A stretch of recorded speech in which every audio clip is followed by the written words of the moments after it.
Let's see, time now is 10 minutes past 6. When I left the house this morning, big wet snow. You know, I was talking about types of snow with Carol yesterday. I just thought I'd say. I mean, it's a past weather forecast, so I'm not even sure how it's useful. It's not even a forecast. It's like a, I don't know. What is it, Matt? What is it? What am I talking about? Morning.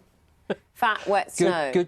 Good snow for making snowballs and snowmen. No, That's what it you're wasn't. talking about. It wasn't settling. It was kind of like settling on the cars, but not settling on the floor. It's that wet, you know, that just wet. Yes. You could still get it to start to settle, though. There is some heavy snow around this morning. Very good morning to you all. This was a scene in parts of Scotland through the night. Later, back to both. Matt, thanks very much. Look, we're going to look at the papers in just a second. I don't know if anyone can see this, and I don't know if these stories frustrate you or if they please you, because obviously we're talking about weather all the time, but this is in the Express today, and it's saying this winter could be our coldest winter on record, despite 2020 being the hottest year. And I'm just wondering, have you guys been looking at stuff like this? And look, I'm looking at your face. I'm seeing your face. Tell me. I can tell you one thing for sure. Next week will be milder. So well, we're only partway through the winter. How do you feel when you see stories like this that say, oh, yeah, hottest year, coldest year, this winter could be our coldest? Can you predict it? Frustrated, but it makes a good story, doesn't it? Look at your lovely face. See, Matt, he just tells it how it is. Look at his lovely face. That's all it is. It's the slightly pursed lips. Thanks, Matt. We'll have a look at some of the front pages now for you. Take a look at the weather this morning. Matt, there has been snow up here in the northwest, and I'm seeing, what's that? Where are we in your picture there? Sorry, I just want to interrupt, Charlie. I just want to interrupt because you did tell Mike how wonderful he looked and healthy he looked. And do you not think you should give the same love to Matthew? Do you know, we've got, 2 hours and 50 minutes left of the programme this morning. There's plenty of time for Matt to get a compliment as well. Let's not rush things. OK. We want to do it all at once. I'll look forward to it. I look forward to it. Good. What I've got actually behind me at the moment, just see those bright colours there, Charlie, Naga? That's the Aurora Borealis, captured by one of our weather watchers through the night. Stunning shot, starry skies, snow on the ground. But for some, the snow is falling quite heavily this morning. We're into next week. Temperatures nowhere near as chilly as they are at the moment. Some rain at times in the north and west, and there will be some hill snow, but not to the level we've got at the moment. Back to you both. Thanks, Matt. Thanks. Thank you. Dry January has been growing in popularity. Risks to justify early years services staying open. Adina Campbell, BBC News. Yes, and we will continue, of course, on BBC Breakfast to watch closely, you know, all the developments in education, something we're talking about quite a bit today, of course. There is snow around for many of us today. Matt's going to tell us where it is. Is that age-old thing? You know what? If most of us were getting up and going out to work, we dread that. I think sometimes now people are kind of looking for an excuse to do something if they're at home. So clearing the windscreen is not a bad thing. I wonder how many online homeschooling days will become snow days this morning. Anyway, good morning to Charlie. Back to you. Matt, thanks very much. Thanks, Matt. Well, in a way, if you think what Matt just did was weather, here's some serious weather. Yeah. This is from the new David Attenborough documentary, started last weekend, may have seen it, called A Perfect Planet. Perhaps the tonic that people need. It's called A Perfect Planet. It looks at how the forces of nature are driving and shaping the Earth's wildlife. And this week, the reason I mentioned the weather, because it explores how animals cope with the uneven amounts of sunlight that fall on the planet. Access to fast broadband during the pandemic is increasing economic inequality between the rich and poor. That's according to a report by a group of MPs. It contains a number of inaccuracies.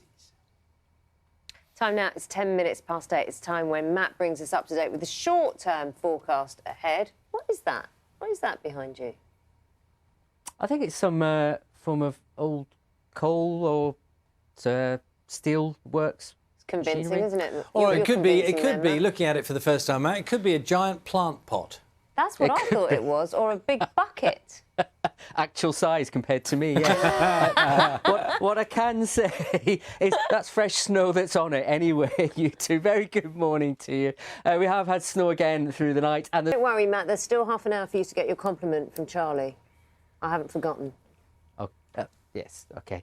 You both look lovely, by the way. What did he say? You both look amazing. No, Charlie's going to pay you a compliment. I know, but I thought I'd get mine in first. Oh, that's very nice of you. Thank you very much. It's all a bit weird. 12 minutes past 8 is the time now. Let's go back to our main story. I love that. I mean, the story is brilliant. I love the chaos of your home as well. Yeah. I'm not sure if our cameras actually picked it up, but Rosie, you hurtled off at one point to go and sort something out. That's what it's like at the moment. I tried to remove the 3-year-old from shot, but she went round the stairs and came back round the other side. It's been lovely catching up with you. Good luck with everything, and thank you for sharing your story you. with us. Congratulations as well. Thank you very much. There we go. There's a last glimpse. There she goes. Oh, what? Hasn't that made us smile this morning? That is What a lovely couple. tale. Nice people. Lovely couple. 8:52, the time now. You're watching BBC Breakfast. The time now is 8:59.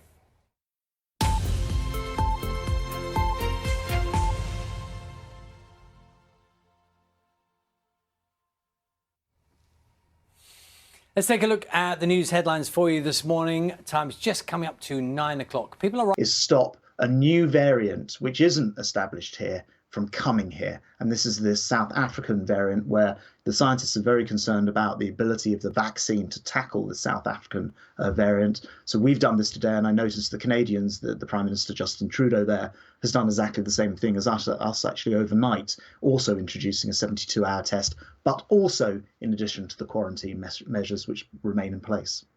Through that, Jonathan Blake there. Well, let's focus in on the new tougher restrictions that have come into force in Northern Ireland today, preventing people from leaving their homes without good reason. Yes. Right, I'm back with the latest from the BBC London newsroom at lunchtime. There's plenty more on our website. Enjoy your morning. Bye-bye.